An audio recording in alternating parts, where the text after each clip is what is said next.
الصلاة خير من النوم۔ پیارے دوستو، بعض اوقات انسان کے سامنے ایسے واقعات آتے ہیں کہ جن کو سن کر پیروں تلے سے زمین کھسک جاتی ہے۔ پھر ایسے واقعات پر یقین رکھنا مشکل ہوتا ہے، لیکن یاد رہے کہ اللہ رب العزت ایسے واقعات انسان کے سامنے اس لیے لاتا ہے تاکہ اس کے بندے ان واقعات سے عبرت حاصل کریں اور اللہ کی طرف متوجہ ہوں۔ پیارے دوستو، آج کی اس ویڈیو میں ہم آپ کو ایک ایسا ہی واقعہ سنانے جا رہے ہیں جو واقعہ دلگرد بلوچستان کا واقعہ ہے، عذاب قبر سے متعلق ہے۔ ایسا عذاب قبر جو کہ مردہ خاتون نے خود اپنی زبانی سنایا۔ یہ واقعہ کیسے پیش آیا اور یہ عورت اللہ کے عذاب میں کیوں مبتلا تھی، اس حوالے سے ہم آپ کو مکمل تفصیلات سے آگاہ کریں گے۔ لیکن پیارے دوستو، اس سے پہلے کہ آپ کو اس واقعے کی تفصیل بتائیں، آپ لوگوں سے گزارش ہے کہ اگر آپ نے ہمارے اس یوٹیوب چینل کو سبسکرائب نہیں کیا تو ہمارے اس یوٹیوب چینل کو سبسکرائب کر کے بیل آئیکن ضرور دبا دیں تاکہ ہماری آنے والی ہر نئی ویڈیو کی اپڈیٹس آپ کو بر وقت ملتی رہے۔ پیارے دوستو، بڑھتے ہیں اس عبرتناک واقعے کی طرف۔ یہ واقعہ ہے دلگرد بلوچستان کے ایک علاقے کا، جس کو ایک شخص نے بیان کیا ہے جو کہ ایک ہوٹل میں ملازم تھا۔ یہ واقعہ اس شخص کی زبانی اس طرح سے بیان کیا گیا ہے: ایک رات میں اپنے کام سے فارغ ہو کر اپنے گھر جا رہا تھا کہ مجھے قبرستان میں سے ایک آواز آئی۔ میں بڑا حیران ہو گیا کہ یہ آواز کیسی ہے۔ میں یہ سمجھا کہ یہ کوئی شخص کسی مصیبت میں ہے اور مدد کے لیے پکار رہا ہے، تو میں اس آواز کی جانب آگے کو بڑھا۔ جیسے جیسے میں آواز کے قریب ہوتا گیا تو معلوم ہوا کہ یہ آواز کسی لڑکی کی ہے۔ جب میں آواز کے بالکل قریب پہنچ گیا تو یہ دیکھ کر حیران ہو گیا کہ آواز ایک قبر کے اندر سے آ رہی تھی۔ میں بہت گھبرایا، لیکن لڑکی قبر کے اندر سے یہ پکار رہی تھی کہ مجھے باہر نکالو، میں تم کو سب کچھ باتیں بتانا چاہتی ہوں۔ میں تمہیں بتانا چاہتی ہوں کہ میرے ساتھ کیا معاملہ پیش آیا ہے، مجھے میری قبر سے باہر نکالو۔ اس کی آواز بلند ہوتی جا رہی تھی۔ اس منظر کو دیکھ کر میں بہت پریشان ہوا اور گھبرا کر الٹے قدموں اپنے گھر کو بھاگا، اور جیسے ہی صبح ہوئی میں نے محلے کے کچھ بزرگوں کو بتایا، جس پر لوگوں کے اندر بھی تفتیش پیدا ہوئی اور بزرگوں نے آپس میں مشورہ کرنے کے بعد فیصلہ کیا کہ اس قبر کے پاس جا کر دیکھنا چاہیے۔ لیکن معاملہ کیا ہے، لہٰذا 15 سے 20 لوگ جو وہاں پر موجود تھے وہ میرے ساتھ قبرستان کی طرف بڑھے۔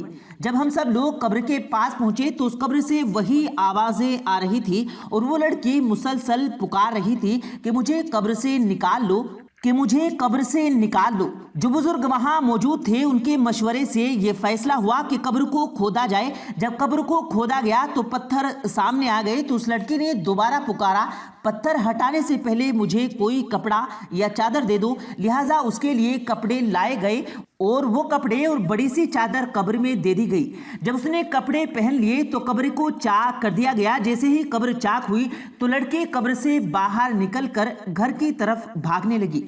لوگ بڑے پریشان ہوئے کہ یہ کیا معاملہ ہے، تو اس نے کہا کہ میں تمہیں گھر جا کر سب کچھ بتاؤں گی کہ میرے ساتھ کیا معاملہ پیش آیا ہے۔ جب وہ اپنے گھر پہنچ گئی تو لوگوں سے مخاطب ہوئی کہ غور سے سنو، میں پردہ نہیں کیا کرتی تھی، مجھے کوئی پردہ کرنے کو کہتا تو میں اللہ کے حکم کے بارے میں گستاخی کرتی تھی۔ میں نے بے پردگی کی تمام حدیں پار کر دی تھی اور اس بات پر اللہ نے مجھے پکڑ اور سخت عذاب میں مبتلا کر دیا ہے۔ اور پھر اس نے اپنے سر سے چادر اتار کر دکھایا کہ سر پر نہ بال تھے نہ خال تھی۔ یہ دیکھ کر لوگوں پر سختہ طاری ہو گیا۔ وہ سختے سے باہر آئے کہ تمہارا یہ حال کس وجہ سے ہوا؟ تو اس نے بتایا کہ میں ننگے سر اپنے بال سنوارا کرتی تھی اور بالوں کو اپنی زینت کا، اس لیے میرا یہ حال ہو گیا ہے۔ اور جب اس لڑکی نے اپنے پاؤں کے اوپر سے کپڑا اٹھایا تو پاؤں گلے سڑے ہوئے تھے، ان پر گوشت نہیں تھا، جیسے آگ میں بھن گئے ہوں۔ اور اس نے بتایا کہ یہ اس لیے کہ میں اپنی سلوار کو ٹخنوں سے بہت اوپر رکھتی تھی۔ لوگوں میری حالت سے عبرت پکڑو، اپنی بچیوں اور عورتوں کو اس حالت سے بچا لو ورنہ انجام بہت خوفناک ہے۔ یہ کہہ کر وہ دوبارہ فوت ہو گئی اور لوگوں نے اسے واپس قبر میں دفن کر دیا۔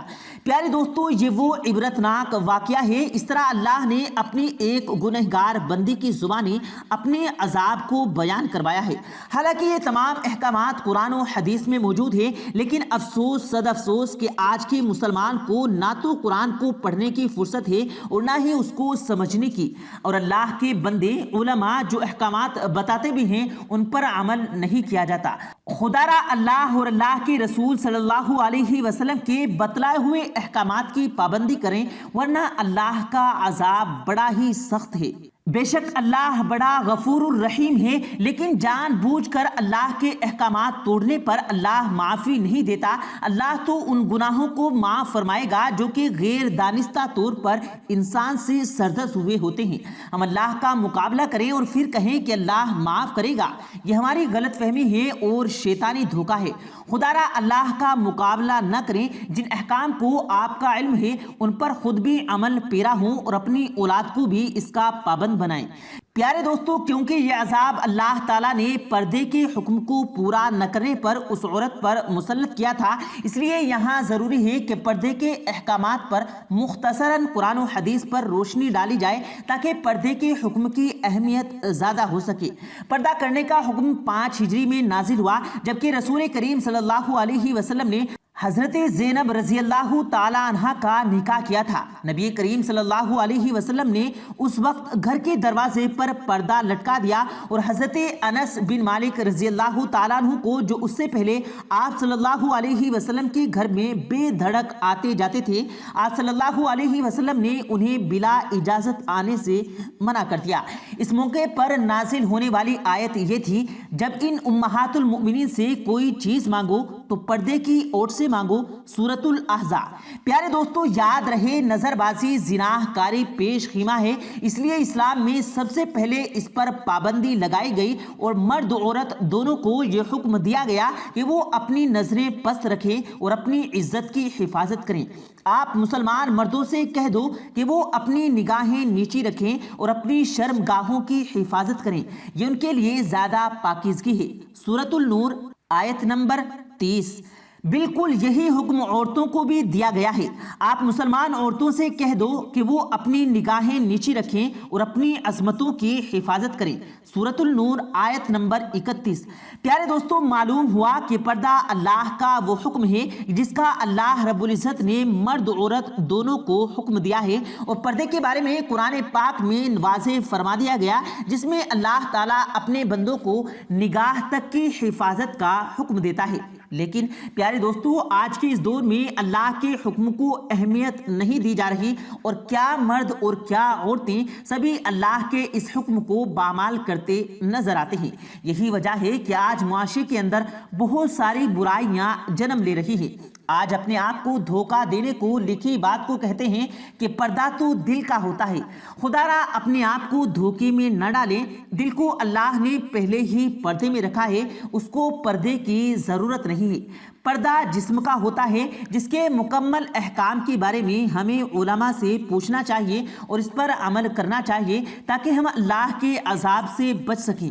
آج میڈیا نے ہماری نوجوان بچیوں اور نوجوان بچوں کو فیشن کے نام پر مغرب کی ایسی تخلیق پر لگا دیا ہے کہ اللہ کی پناہ، لڑکیوں کے لباس ایسے ہوتے جا رہے ہیں کہ جن کو بیان کرتے ہوئے بھی شرم آتی ہے۔ لیکن دین سے ہم اتنے دور ہو چکے ہیں اور شیطان نے ہمیں ایسی پٹیاں پڑھا دی ہیں کہ لڑکیوں کو ایسے لباس پہناتے ہوئے حیا بھی نہیں آتی ہے، اور اس بے پردگی پر اگر کوئی ٹوکے بھی تو ہزاروں لذتیں پیش کی جاتی ہیں، جو کہ سخت خطرے کی علامت ہے۔